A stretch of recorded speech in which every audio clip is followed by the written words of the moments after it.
Oh, wow. Kind of trancing like music, huh? Great sacred reading and opening.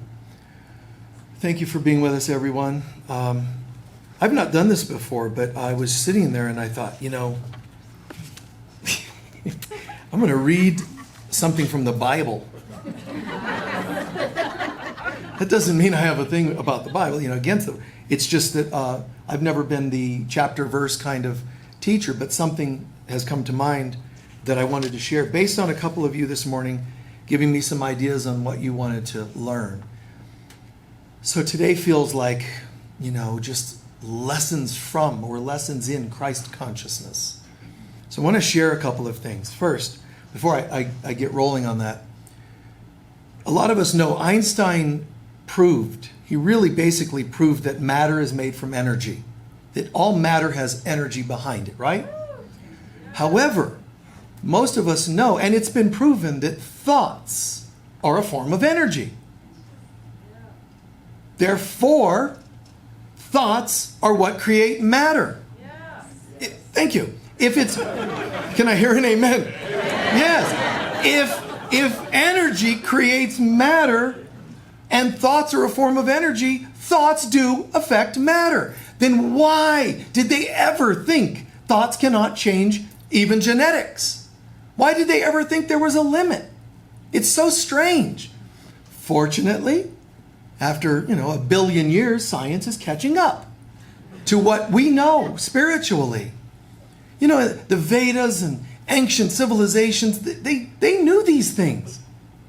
And it's funny because what considers themselves to be superior civilizations are telling you you're not allowed to believe what ancients knew until we validate it or invalidate it. It's so strange. But they're disturbed. So they're getting it. And what causes us to be in science, religion, politics? It's fear. For them to say no, constantly be our politic, our religion, and our science. It's just fear. It's the trinity of fear. And inside those, there are people that are waking up. Unfortunately, their colleagues tell them they're not allowed to and shame them. Well, isn't that what happened in families for some of us light workers? So really, the disturbance in the force, the disturbance is everywhere. It's not a group that I'm criticizing. I'm just saying those are just groups that are so excessively mass illusion. It's where fear has decided to amass itself or group together. So there's a statement Jesus made. And today there's a passage I'm going to share from Luke. That's why I brought this up here. But this one isn't necessarily from Luke. I'm just sharing it anyway. Jesus says, "If I be lifted up from the earth, I will draw all mankind unto me." Wow, that's so spiritual, loving. Wow. If I be lifted up, what's he talking about though? Well, there's several layers. If I be lifted up also means, in part, if I be lifted up on the cross and killed, I'm giving myself in love to all of you, so you all will be crucified and resurrect with me. Beautiful. But it also means, if I be lifted up in consciousness, you'll all be gathered with me.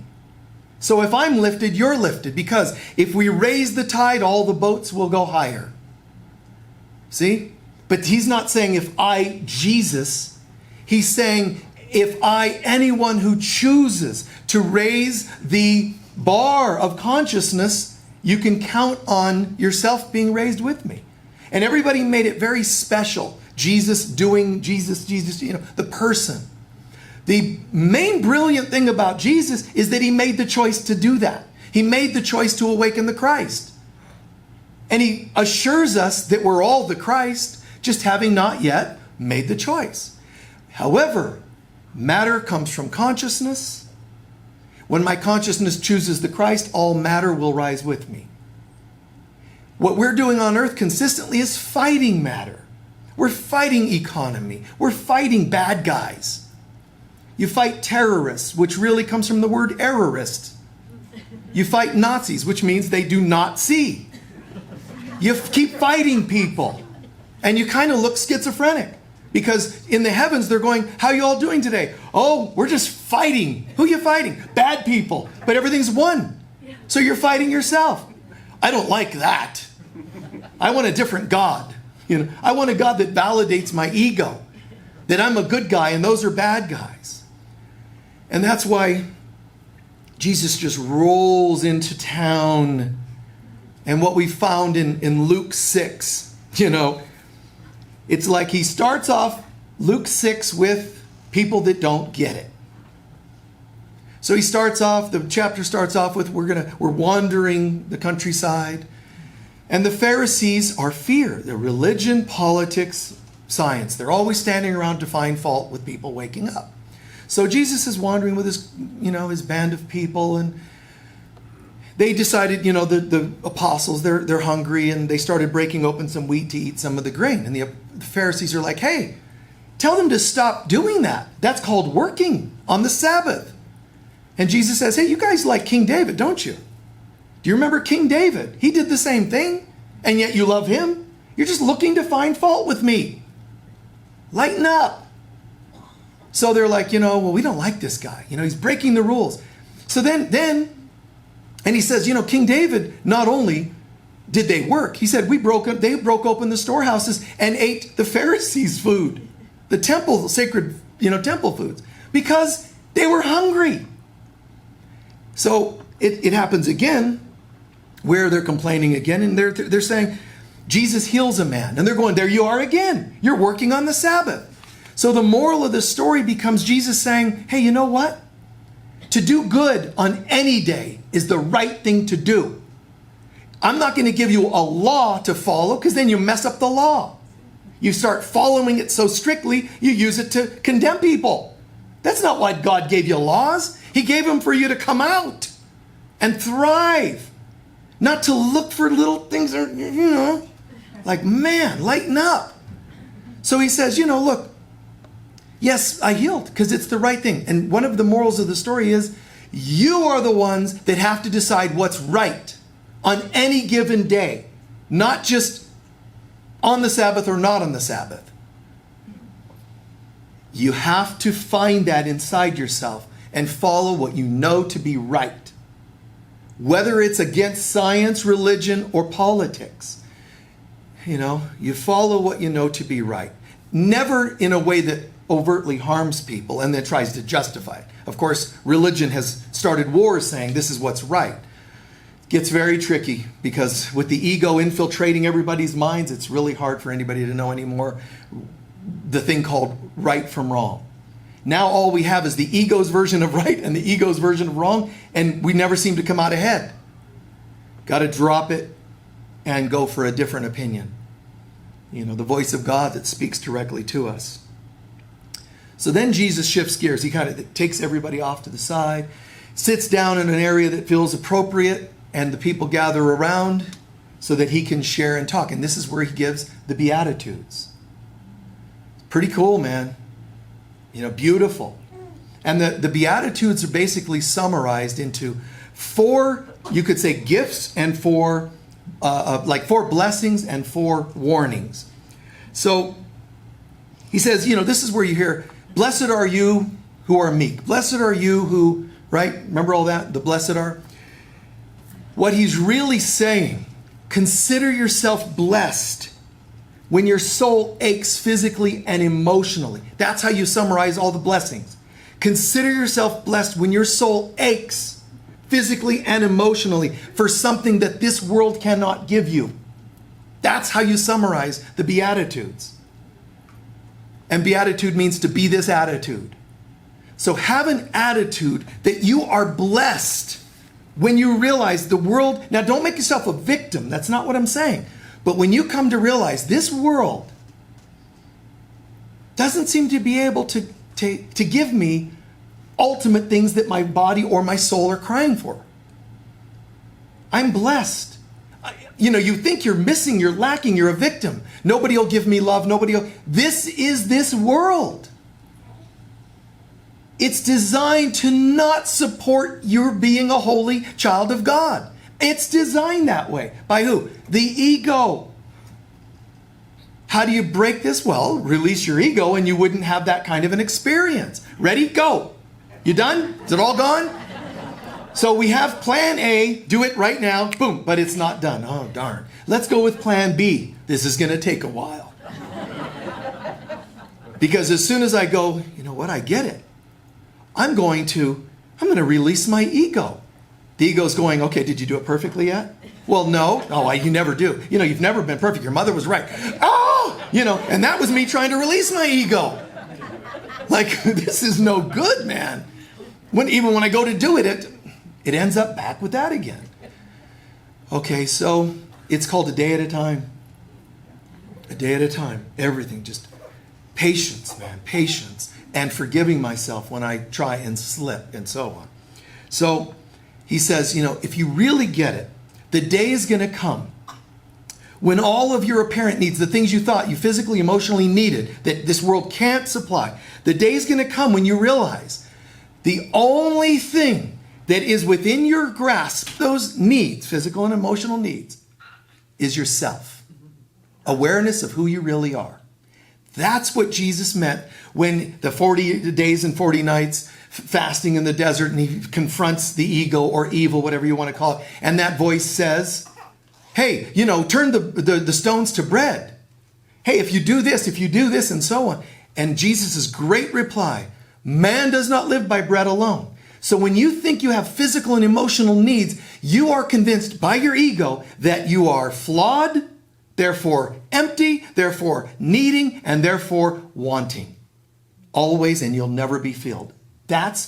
You'll never be filled. That's the whole point. That's why Buddha said life is suffering. Because this world will not, and cannot fill you and offer you anything. Why? First of all, because it isn't there. It's a hologram.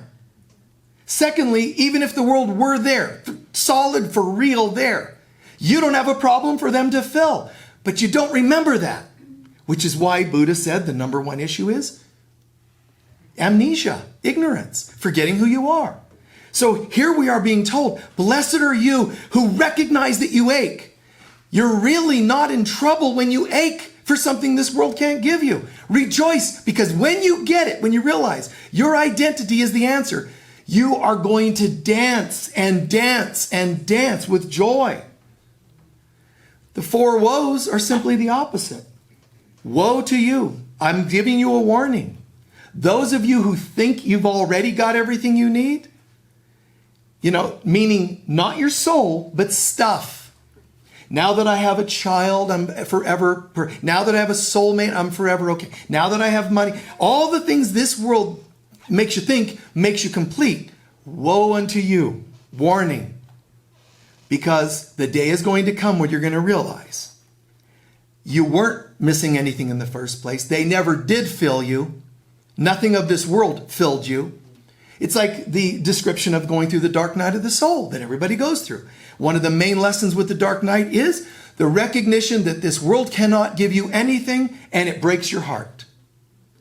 The person you thought was going to forever be perfect and faithful or whatever, that's just signing for something that's inevitable now. I'm happy as long as you stay there and always look cute. Look at me, man. I got the trophy partner. You go to places and party with the family. See, you guys said I would amount to nothing. And look at this. See, whether it's money or whatever, look at me. Wow. And all that does is put pressure on the Divine Mother who says, honey, the only thing that can fill you is the presence of God within yourself. And you're like, I can't hear you. I'm happy as long as I have them. And she's like, oh, honey, I have some ideas. And unbeknownst to him, nobody knows why it happens. Out of the blue, your trophy partner starts, aging and looking like the hunchback of Notre Dame. And you're like, honey, you're letting yourself go. What they should be saying instead of, oh, I'm trying, I'm going to the gym every day. What they should say, yes, for you.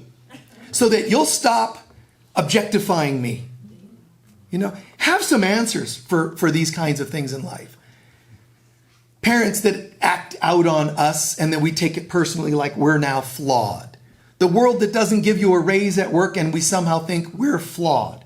Am I doing something wrong? They won't give me a raise. You're either going to think that it's, that it's you that don't deserve it, or you're going to think it's them that just don't get it. Neither of those is healthy. Man does not live by bread alone. My happiness does not come from my boss giving me a raise. My body birthing a child, my being birthing a soulmate, attracting a soulmate, nothing of this world. Warning to you who believes that anything of this world can give you anything, because your day will come when you'll lose those things. And that's not the Lord giveth and the Lord taketh away. That's how it looks. So, superstitious people said, the Lord giveth and gosh, the Lord taketh away, which makes everybody sit around going, oh God, when is the Lord coming to take my fun? It wants us to be miserable. No, the Lord giveth, the Lord taketh. That's our projections. God doesn't say, here, and just when you fall in love with it, I'm going to take it just to bother you. That's not the God it's the real God. The truth is, everything's that concept of attraction and repulsion. When I draw things to me and get attached to them, they're naturally triggered to go. Because the God in me wants no attachments to illusion. Because the God in me has no value based on illusion. It's only rooted in reality. So why would it want that? So it's really all for our higher good that things go. The yin, the yang, the tide in, the tide out. This is all beautiful. This is beautiful laws of the world that people associate with God, attribute to God. There's the tide in, the tide out. That's all beautiful. But God has nothing to do with duality. So we think God gives and God takes away. God has nothing to do with it. God only gives the perfection that we are. When we forget, we start drawing in and drawing out. We start doing the world of duality. So, Jesus then shifts gears and starts talking about love, and that's where you heard about love your enemies. Always do good, even to those who hate you or persecute you. This gets very challenging because he's not suggesting that you be naive and a victim. That's not what he's saying. Love those, even those who persecute, even those who hate you. Love them. That doesn't mean he said stay married to them. That doesn't mean he said, and your parent that wounded you, hurt you as a child, hang out anyway. Go for Christmas carols, at Christmas time. Oh, come all the faithful, you abused me. It's not real. You must take care of yourself. And if being around certain people wounds and wounds and wounds and wounds, step back. Get safe. Get clear. That doesn't mean I'm enabling running from challenges. You have to face them eventually. But you don't have to live with them again to face them. It need not be this way. There's another way of looking at all this. I definitely have done this many times where people that triggered and they didn't like me, the love, and patience and whatever, wins them over. However, I've done this at times where I wouldn't suggest it to you. One of you might say in a counseling sessions, Michael, my ex, and they did A, B, and C, and now they want to get together and have tea, and I'll say, don't do it. But it sounds hypocritical. I would do it, and it sounds hypocritical because I know what I can handle, and you need to know what you can handle. And if you're freshly wounded or freshly accessing wounds, it's not yet time for you to be able to endure that. If I've been an alcoholic and I've been clean and sober for 40 years, I might be able to handle sitting with you while you have a drink. Maybe, if that feels right for me. However, if I've only gone into recovery an hour ago, it's probably not cleaned up yet for me. It's probably like I'm going to be, each sip. Watching just corner of my eye. Oh, I'm so thirsty. I don't know what it is. I think past life I was parched in a desert and died. How's that drink, That's not right for you. So it'll sound hypocritical, but it isn't, because each instant, each circumstance needs to be dealt with on its level. More human beings have to know themselves well enough to know when it is okay to say yes. I've definitely put myself in those odd circumstances, sometimes too far. But the circumstances where it's okay. The circumstances, it's okay. Where I made decisions and said, I think I can, it's okay, I'll do this. And there's times where I went, oh, this is a bit much, But my job in life, all of us, is to become immune to the stuff of this world. Right. That may not be today for you, but you're going to be tempted to prove how spiritual you are. Put yourself in harm's way, get slammed, and then go, God, why did this happen? God's going, dude, I warned you. Remember the dream you had last night? I warned you. Don't go there. So be careful. Take great care. Love didn't mean action of hanging out with them. It meant, can you practice the concept of refuse to hate them, learn what you needed to learn from whatever it was you went through with them, and affirm that somewhere in that person there is a light made in God's image. Those three things you got to get. That's it. If you can pull that off, you're getting really nicely clean there, energetically. So, it's an interesting thing, because this concept of love that we could go into for hours and hours just on that concept, go into friendship love, go into romantic love, etc. But something's changing in the world. There are individuals who are still able to reach enlightenment. Historically, we know this guy, out of like 100,000, and this one out of 5 million, it's been rare, but people have reached what we call enlightenment. Throughout history, people have reached an awakened state of mind. That doesn't mean completely Christed. Simply awakened. Become almost like ascended masters. Jesus became what the ascended masters call the master of masters. And there's a reason. And the age we're going into, Piscean age, is so amazing in so many ways, but every age has its lessons too. Well, now we're shifting obviously into the Aquarian age. And people are thinking, this is an age where we're evolving to we no longer need to groups and we no longer need teachers. That's not true at all. People that say that do not understand. The Aquarian age is humanitarianism. It's groups. So those who sat in caves contemplating their navel and somehow became enlightened, good. But that's going to become more and more rare now. Because Christ is saying, we no longer want an individual waking up now and again. We want groups waking up. Groups meaning, instead of me waking up individually, the plan, the dispensation coming to us now, exactly. The plan that's coming to us now is this. No one will enter the Ark of Peace to go home, this ship that's going to take us home, without someone else standing with them. Used to be, the individual, but the individual only became earthly enlightened. They became awakened based on earth awakening. Now we're going to go into complete cosmic divine awakening. And what Christ is saying there is, you got to go 2 by 2 like the animals in Noah's Ark. Who else are you bringing with you today? And that is what the whole soulmate trend is about, even though it's been twisted into romanticized. It's something else.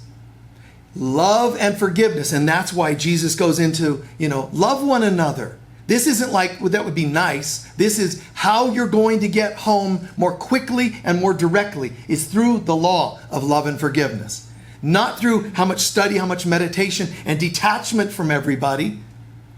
They can only go so high in consciousness, those who rise to that level. And the heavens say, how you doing? I'm great, man. I'm awake. Got anybody else with you? No. Okay, then stay right where you are. You're allowed to be this enlightened. But until you bring somebody with you, you're not going all the way home. That may sound challenging for some people that believe in the other. I'm not dissing the other. It exists, and thank God. We wouldn't have had the Buddhas and the individual, the ascended masters throughout time without this. Teachings that we still use to lift us today. Lifting the tide and all boats higher. But in this case, where we used to be lifting our own boat in consciousness, the real movement of the tide is seeing ourselves as in this together. I'm not going home alone. it has to be with at least one other. And of course, we're all one. So when I work on my stuff with one, I'm working on my stuff with everyone. What I work on, who it is who partners with me in this soulmate thing of life, and I don't mean romantic partners, I'm talking about whoever I choose to see as holy. When I lift with them, if it's a male, I'm probably lifting with all male triggers I've ever had. If it's a female, all female triggers I've ever had. If they're a patriarch or matriarch to me, if they're father image, mother image, I'm probably lifting that consciousness. Not just for myself. All motherhood, fatherhood issues. All child issues. That's when you really realize you're getting it, is instead of I'm just chanting myself into bliss here, when we realize we're all in this together. There's one over there crying out today, how can I help you? Because also when I help you, I'm helping me. It's us. We're in this together. See the soulmate look?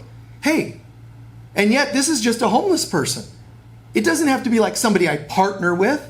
That is my partner right now. Love you. Got it. But that doesn't mean you move in with them or them with you. It's interdependence. It's clear and clean as much as is possible.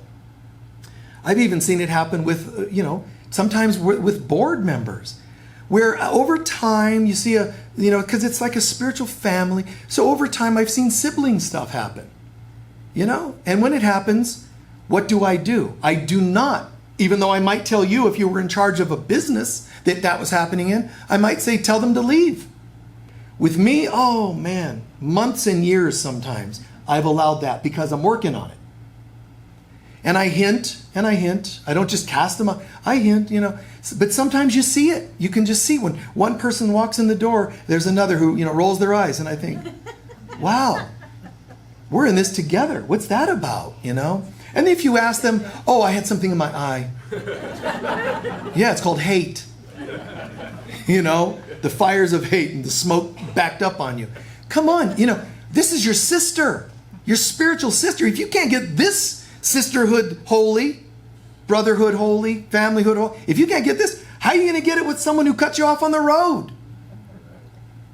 We're given what we're given, and we have to work on it, because that which we're given is where our stuff is. So we do our work. So this is interesting to me, because the next part where Jesus goes next, he says, this is about the laws of consciousness, by the way. If you judge, you will be judged. If you're forgiven, if you forgive, you'll be forgiven. And you know what it sounds like? If you judge, God's going to judge you. This is what fundamental religion tells you. Be careful not to judge, or you will be judged. By who? God. That's not good. So I'll definitely never judge. Judging. No, I'm not. Judging. No, I'm not. That's behavioral modification, and you're lying to yourself. Here's what it means. Judge, and you will be judged. Forgive, and you'll be forgiven. What it means is this. Judge, the energy will boomerang back to you. It's not God, it's your own judgments. But here's what's interesting. It's not just linear karma.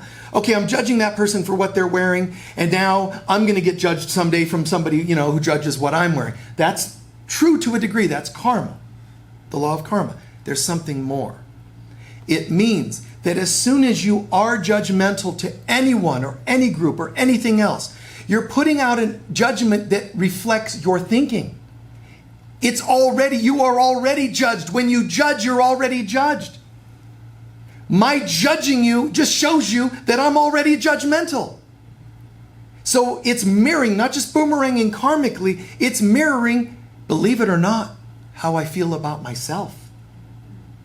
When I judge you for not being attractive enough, deep, deep down inside, I have my own insecurities about me. Any judgments I put on you are reflections of my relationship with God and myself reflected in others. When I harm you as a child, I brutalize you and harm you in ways that I won't specify, but you know what I mean? I have to be not just sick. It tells you how much I hate myself. But then why don't I take it on myself instead of you? Because deep down, you're reflecting innocence, for example, that I lost. And now you're mirroring. I mean, you know how sometimes people reflect something that agitates you? Behaviors and attitudes? Exactly. Exactly. See, there's a child here, in case you can't hear online. It's going, yeah! Yeah, tell him, Michael, yeah! Thank you. Now she's looking at the mom going, what's he talking, what? I never said a word to that, in fact. My guides are telling me, honey, that that's what you're saying when you're chanting over there. So, if we learn to see our stuff and forgive ourselves, the world will reflect. It looks nicer to us. When I'm judging, the world will look harsh. It's like that because this is where you hear in the Bible, if you live by the sword, you'll die by the sword. It means the consciousness. If you don't believe you're valuable, worthy of prosperity, the world's going to show you all kinds of lessons about that. Now, I know there seems like there's exceptions. Oh, no, I read prosperity books all the time and I still don't have. I know. And nobody's calling you a liar, anything like that. Nobody's dissing that because it'll look like there's exceptions. But your struggle with the world, if you struggle with government or money or whatever, it reflects struggles you have inside. They may not be overt, but they're there somewhere. If you don't own them, no progress can be made, obviously. If you own them, you might not like it, but you're opening the door to progress. Something's going on. Why do I keep struggling? Why do people always betray me? There are parts of myself that have betrayed myself. Why do people treat me like I have no value? Because we all think we separated from God and aren't deserving something better. So the world's reflecting it. But when you start forgiving yourself, the world starts showing you a nicer world. And you go from having the harsh world, the nightmare world, mirroring to what A Course in Miracles calls the happy dream. The happy dream replacing the other. It's still an illusion, it's still a dream, but I get to have a happy dream for a period of time on earth. It's called heaven on earth. It's the new, the new order, the new things coming to this world.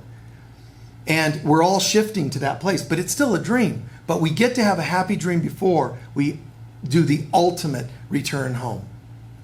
And the happy dream allows you to say, well, a body's an illusion. Why should I, worry about my body? Because you dream for now that you are a body. The old dream was you abused your body. The happy dream is you now have a healthy body. If you obsess on your body, you're going to go back to the Lord taketh away, let's call it, and you're going to go back to challenges with your body. So, it's okay. Sexuality, have a happy dream. But many of us took vows in another lifetime. Oh no, that's naughty. No, if there's anything that's naughty, is that when you shamed yourself. So it's okay, come out and play. It's okay. Don't get stuck like it's the answer. You don't even have a body. It's just a dream. But have a happy dream. Prosperity, we took vows of poverty. But we have to forgive ourselves for those vows. Because beneath the vows that look like, I'm so dedicated to God, I'm going to be broke. Then God will really like me. And God's like, nope. God's like, I liked Solomon. He was the wealthiest person in history. So who's making this stuff up? The church that wanted you to give them all your money. It's evil to have money, so give it to us. We'll take care of it. Like, how weird. How weird. And yes, you give to them because it helps them go another day. You give to your children because you helped them out a little bit today, or whatever you're inspired to give to. We take away the judgments and we realize hugs are really nice. Prosperity, it's really nice actually to be able to pay your bills. It's really cool. It's pretty cool to, have the air or heat. It's an illusion. But in the illusion, I'm not going, praise God. Praise God. Oh, I really love God. I'm proving it by being freezing, Praise God. The temperature in the place is so beautiful, I can dance. And I have heat, so I can dance naked. And deal with my nudity and sex issues and all that too. Ooh, it's a win-win. Anyway. Except for the neighbors, of course. And then he starts coming to a close and he mentions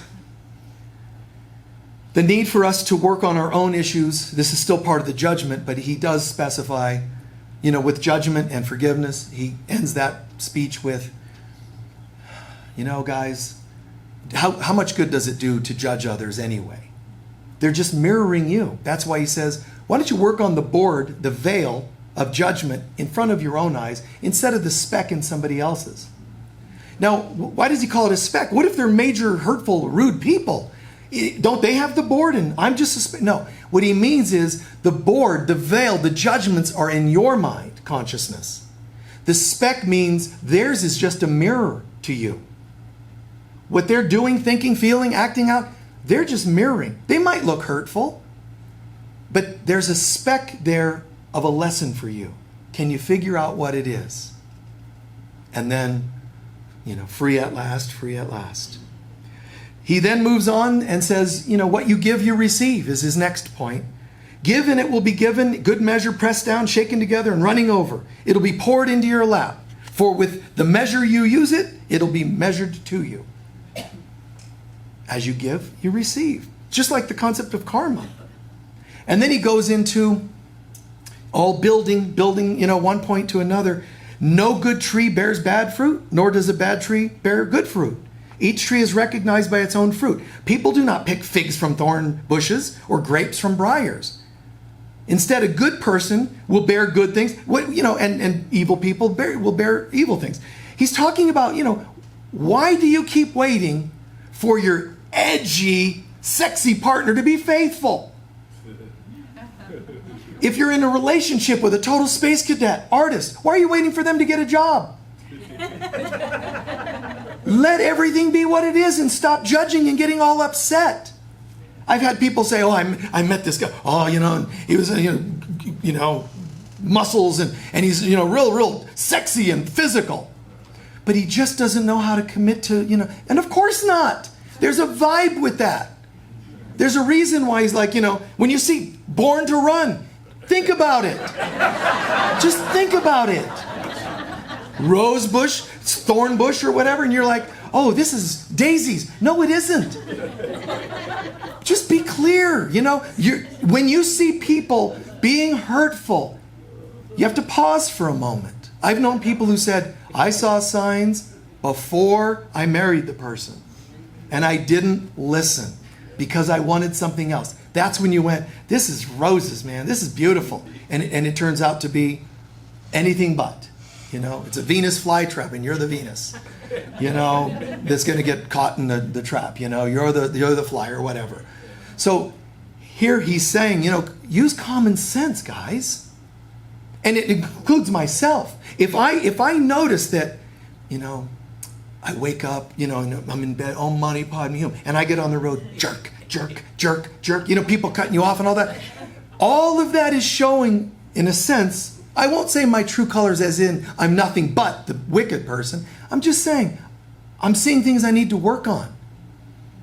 If you're still marrying or partnering with people that are unhealthy, why? It's a sign of something being off in you.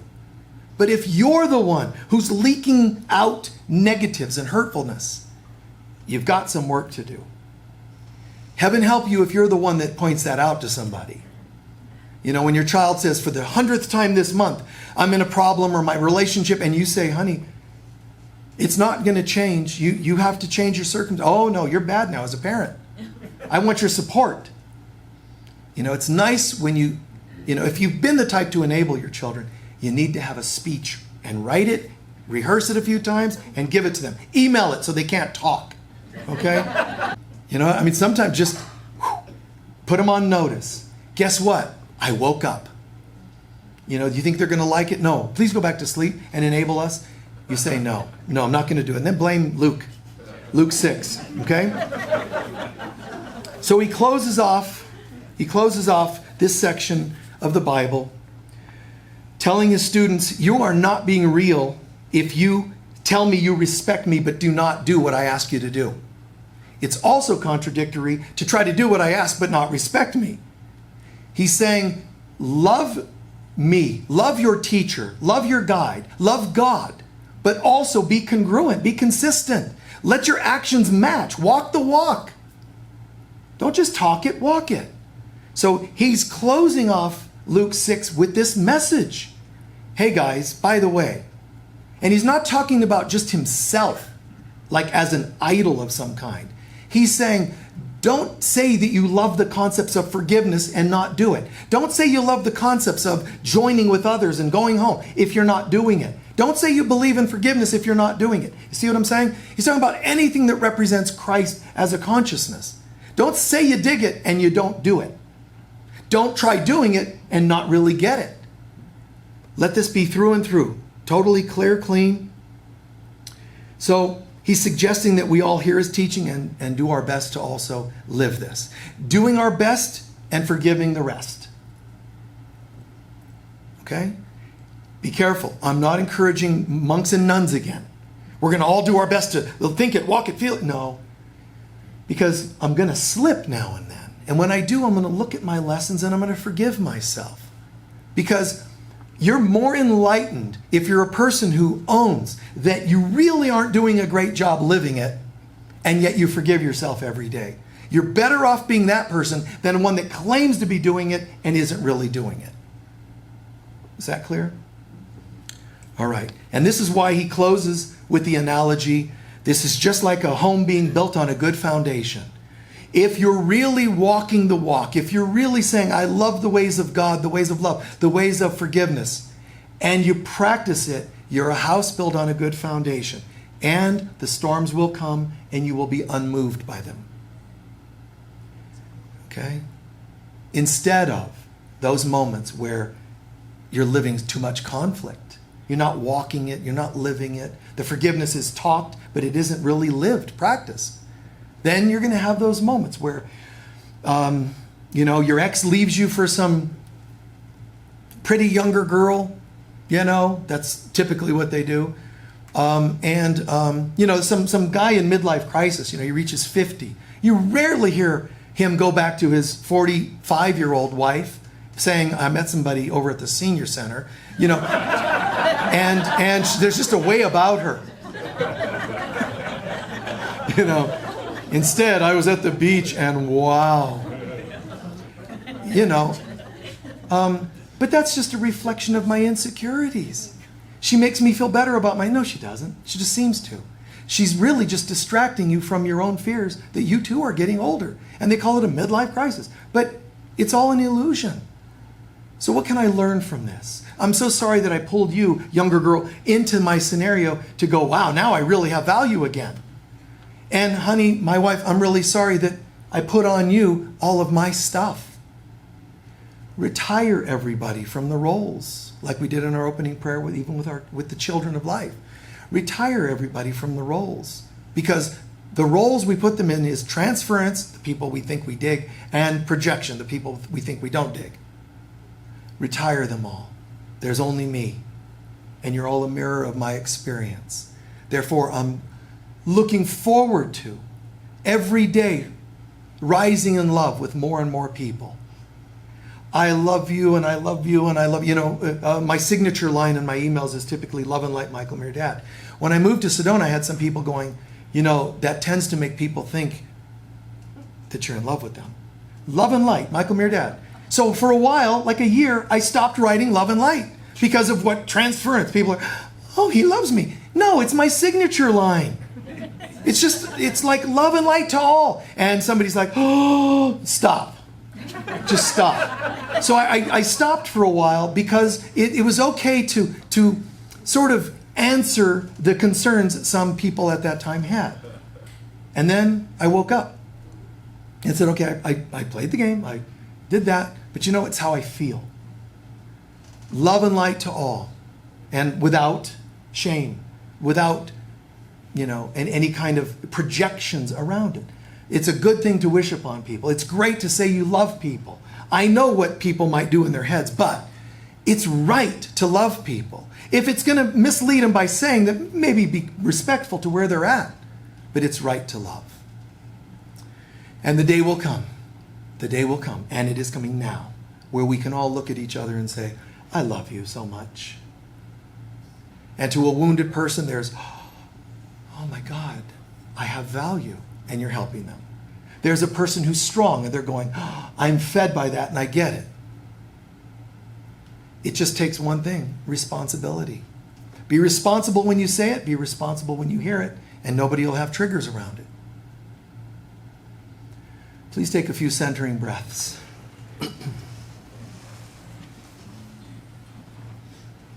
I'll have John join me again.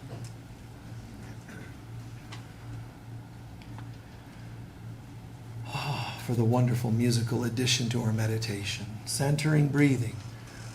Couple of times, breath in, I am, breath out, relaxed.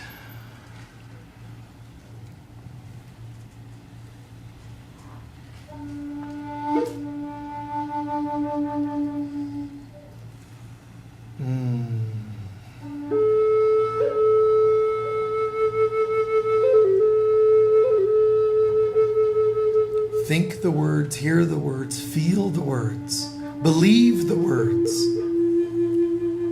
Somatically, I am, I really am. Relaxed.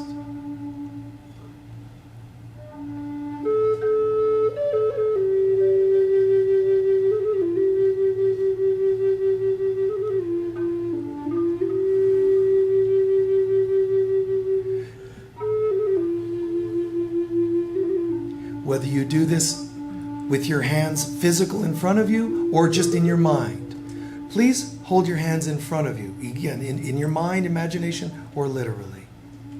Palm to palm, like you're holding a ball. Like you're holding a ball. Think about all the harms that have ever been done to you or that you've done to others. Bring them to your consciousness for a moment. Don't deny or minimize them, just let them come. Any in your head, any in your heart. The most mild, the most gruesome, just bring them to mind. One after another, if there's several. Could be lifetimes ago, it could be childhood, could be yesterday, today. Bring them to consciousness and let them float down from your head through your arms to the ball.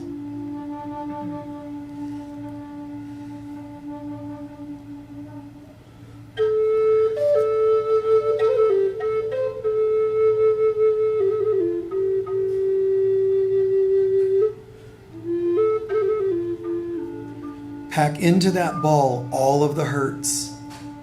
All of the grievances, resentments, wounds, traumas, physical traumas like accidents, the pain, the inflammation from it. Let it go down the arms to the ball. Things you've done, things done to you. Things neglected and not done for you. People and things you neglected to do.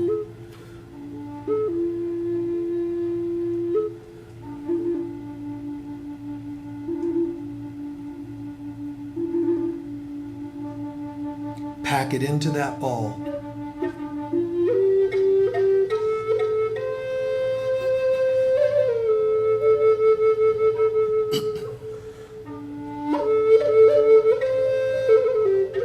You can do more of this later, but right now, come to completion for now and imagine Jesus Christ standing in front of you. Imagine that you're going to hand him that ball of all the stuff.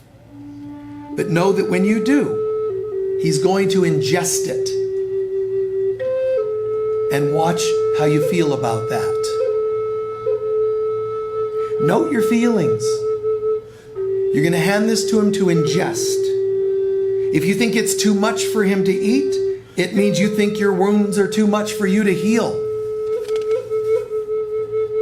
If you think it'll make his stomach sick, it's because you think your events are sickening. If you think he'll judge you, it's because you're already judging yourself.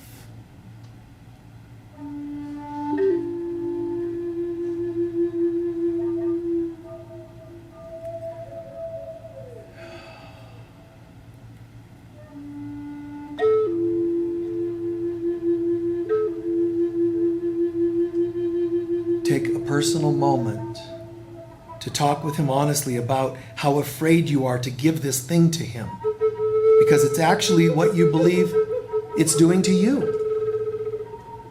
It's not really what you think he'll do or feel. Part of you must know that the divine is immune to all that. It's you. Take a moment to view that. Take a moment to apologize for being so afraid to give this up. Apologize for the distrust you had in the divine.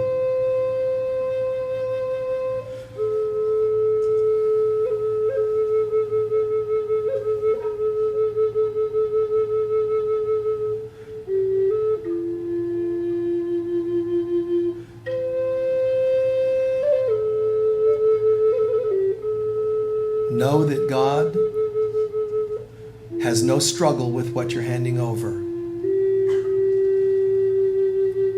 Try to imagine the effortlessness with which Christ can disperse your fears and wounds. Try to imagine the total love that's receiving what you hand over.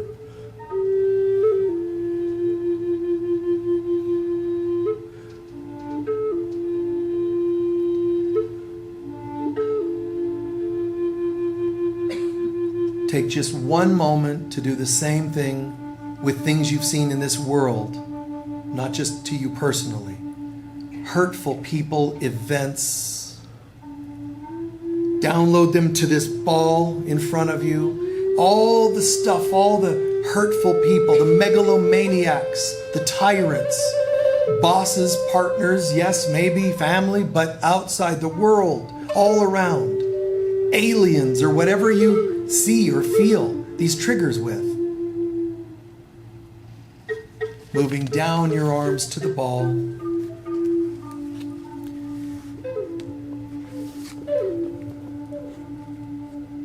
Once again, giving this to Christ to ingest.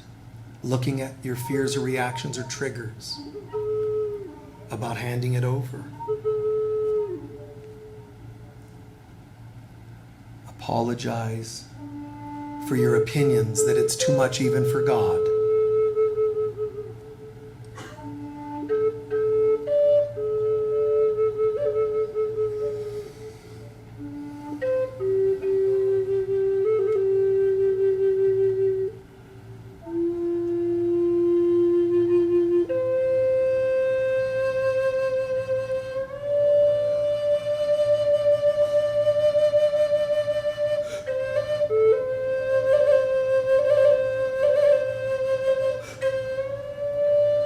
It's gone.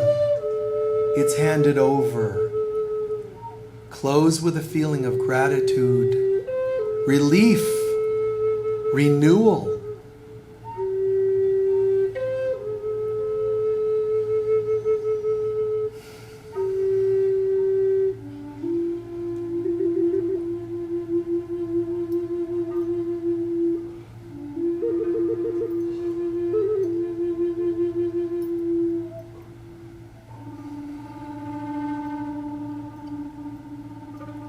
Let the sounds vibrate out of you, the old, the past. Let it evoke trust and love and renewal.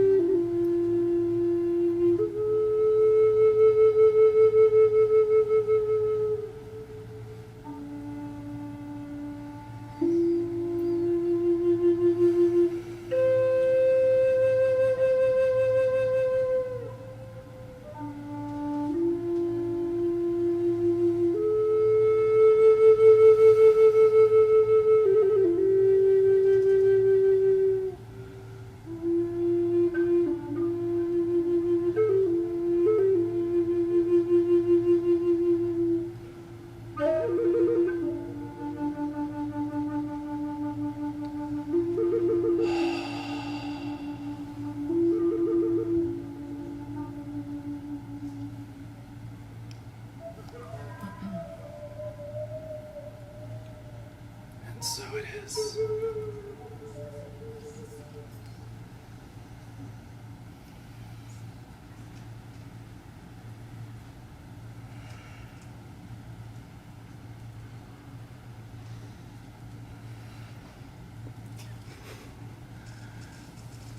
I love you. Thank you.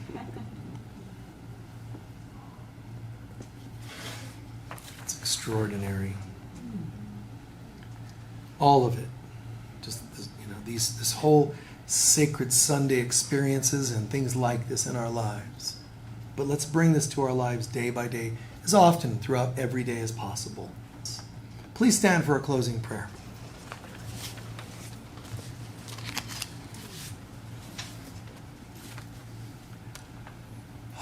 Centering into gratitude. Remember, deep gratitude for John and his music and all the guest musicians that come here. And again, we're working on gifting them more often.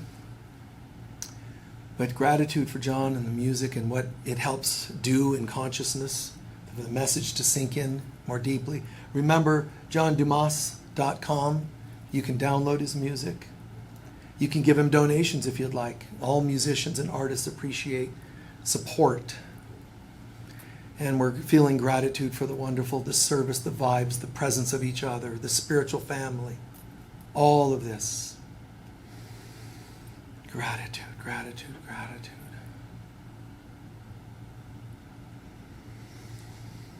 The light of God surrounds us. We are the light of God. The love of God enfolds us. We are the love of God. The power of God protects us. We are the power of God. And the presence of God watches over us. We are the presence of God. Wherever we go, God is, I am, we are, and so it is. Peace be with you all.